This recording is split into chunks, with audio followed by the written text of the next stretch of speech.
नमस्कार, स्वागत आहे तुमचं महाराज दर्पण 24 या न्यूज चॅनलमध्ये। जालना जिल्ह्यामध्ये अतिवृष्टी, पिकांचे मोठे नुकसान, शेतकऱ्यांकडून तात्काळ पंचनाम्याची मागणी।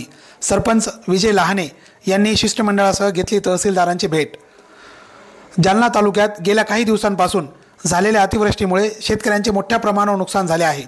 तालुक्यातील माळशेंद्रा, माळेगाव, वंजार, ओमद, गोंदेगाव, पिंपळगाव, तांदुळवाडी, घाणेवाडी, गुंडेवाडी, वागरूळ, जहागीर आणि वानुळ या गावांमध्ये खरीप पिकांची मोठ्या प्रमाणावर नासाडी झाली आहे। पावसाच्या पाण्यामुळे शेतीमध्ये पाणी साचून शेतकरी हवालदिल झाले आहेत। या पार्श्वभूमीवर आज मंगळवारी प्रभावित शेतकऱ्यांनी तहसीलदार यांच्याकडे लेखी निवेदन सादर करून तात्काळ पंचनामे करण्याची मागणी केली आहे। निवेदनात नमूद करण्यात आले आहे की अतिवृष्टीमुळे पिकांसोबतच शेतीमालाचे देखील प्रचंड नुकसान झाले आहे। त्यामुळे शेतकऱ्यांची दैना झाली असून शासनामार्फत त्वरित पंचनामे करून मदत मिळवून द्यावी अशी मागणी करण्यात आली आहे। शेतकऱ्यांचे म्हणणे आहे की नुकसानीची भरपाई वेळेवर न मिळाल्यास पुढील हंगाम करणे कठीण होईल। त्यामुळे प्रशासनाने तातडीने उपाययोजना करावी अशी अपेक्षा शेतकऱ्यांनी व्यक्त केली आहे।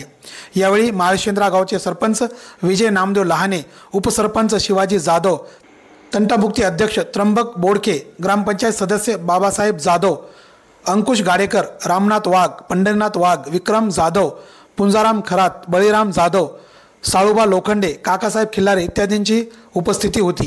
ब्युरो रिपोर्ट, महाराज दर्पण 24। काय नियोजन दिलं आपण?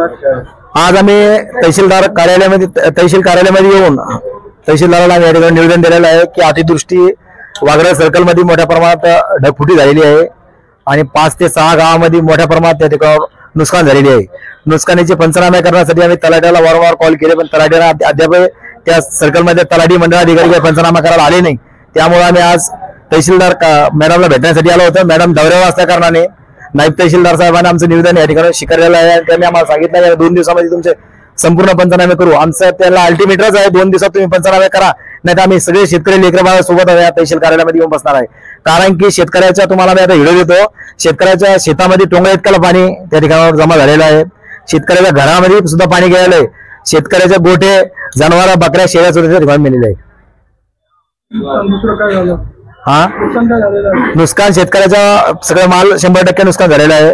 पराठ्यामध्ये पाणी आहे, सोयाबीन मध्ये पाणी आहे, शेतकऱ्याच्या मागे, मिरच्या, वांगे त्याच्यावर नुकसान झालेली आहे, त्यांची मोठ्या प्रमाणात नुकसान झालेली आहे।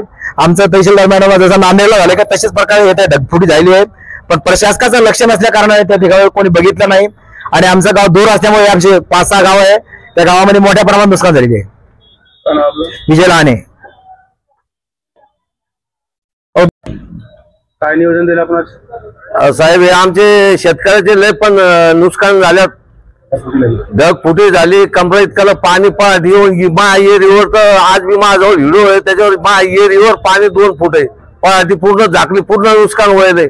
आता त्याला मी सकाळी फोन केला, उजू कुर्सी शेवकला फोन केला, हा पाहून घेऊ काय करू असे म्हणते, कोणी याचा पत्ता नाही। आमचं हे शासन काही आमचा निर्णय लावा, आमचे लेकरं बाळ घेऊन सगळ्या बायका पूर्ण झाला लागलो, 12 महिने कष्ट करून सगळे आम्ही बॉबलाच काम आहे आम्हाला। आता पुंजाराम राजाराम खरात।